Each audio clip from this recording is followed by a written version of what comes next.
Civic volunteer থেকে সরাসরি রাজনৈতিক ময়দানে পা রাখলেন মুচকেরা বিবি। বিধায়ক হুমায়ুন কবিরের নতুন দলের হয়ে মালদহের বৈষ্ণবনগর বিধানসভা কেন্দ্রের প্রার্থী হিসেবে তার নাম ঘোষণা হতেই শুরু জোর চর্চা। প্রার্থী ঘোষণার পরই সিভিক ভলেন্টিয়ারের পদ থেকে তাকে সরিয়ে দেওয়া হয়েছে। তবে তাতে কোনো আফসোস নেই বলেই জানিয়েছেন মুচকেরা বিবি। বরং নির্বাচনী লড়াইকে বড় চ্যালেঞ্জ হিসেবে দেখছেন তিনি এবং জয়ের ব্যাপারে আশাবাদী। প্রার্থীর নাম প্রকাশ্যে আসতেই মালদহের রাজনৈতিক মহলে জোর আলোচনা। যদিও নতুন দল হওয়ায় বিষয়টিকে বিশেষ গুরুত্ব দিতে নারাজ তৃণমূল বিজেপি।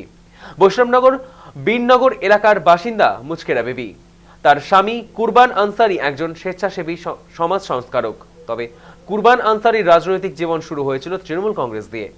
সব মিলিয়ে এই ঘটনাটিকে কেন্দ্র করে ফের তুঙ্গে রাজনৈতিক চর্চা।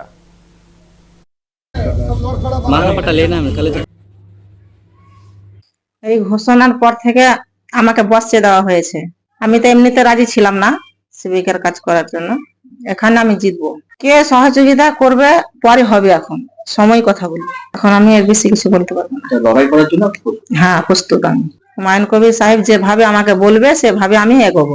ঘোষণার পরে বাড়ি ঢুকতেই মানুষের এত উৎসাহ বেড়েছে। দলের প্রতির ব্যাপার যা আছে মানুষের উৎসাহ আছে যে একটা প্রার্থী আজকে পেলাম। আমি টিএমসি করতাম আগে, ছেড়েছি গোষ্ঠীদ্বন্দ্ব এবং আমাকে অনেকেই কাজ করতে দিত না, অনেকই সমস্যা হতো আমার সঙ্গে। অবশ্যই সংখ্যালঘু পিছিয়ে আছে। সংখ্যালঘুদের এখন পর্যন্ত ভোটটা নিয়ে চলে যাওয়ার পরে সংখ্যালঘুদের কি করেছে তার একটা প্রমাণ দেখো। আমাদের টিএমসির বর্তমানে যে বিধায়িকা আছে দেখাক না, দলের নেত্রীর কথা বলছি, আমাদের বৈষ্ণবনগর মাটিতে মালদার মাটিতে বলছি, কি করেছে একটা মুসলিমদের ক্ষেত্রে কি করেছে। দেখুন কে কি করছে আমার দেখা নেই। ইলেকশন হবে, বাক্স খুলে পরিচয় পাওয়া যাবে। মানুষকে ভুল বুঝিয়ে ভোট নিয়েছেন। মানুষ এবার ফুলফিল ভাবে সচেতন যে এবার আর ওই ভুল চক্রান্তে আমরা যাব না। আমরা ওই হুমায়ুন কবিরের দল নিয়ে কোনো ভাবছি না। আমরা নিজের দল আমাদের ঠিক একটা জায়গায় পৌঁছে গেছে। 2026-এর সঠিক জবাব দিবে। হুমায়ুন কবির দল করেছে, ও নিজের মতো করে দেখবে। হুমায়ুন কবির একদম একটা বদ্ধ উন্মাদের মতো কথা বলছে। একটা পাগল মানুষ, সকালে এক কথা বলে বিকেলে এক কথা বলে, প্রতিদিন তার স্টেটমেন্ট চেঞ্জ হচ্ছে। এত বড় বড় কথা বলছেন, যখন ভোটে দাঁড়াবেন দেখবেন নোটার থেকে কম ভোট পাবে।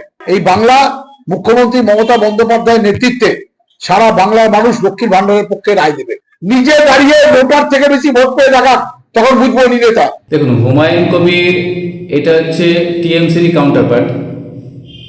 উনি টিএমসিরই তো প্রজেক্ট একটা, তো স্থায়ীভাবে বিজেপিকে সামনে রেখে তিনি ভোট করবেন। তো যাও, বৈষ্ণবনগর যিনি প্রার্থী হয়েছেন একজন মহিলা, আমি তাকে ভালোভাবে চিনিও না, তো প্রার্থী হয়েছেন টিএমসিরই একটা প্রজেক্ট।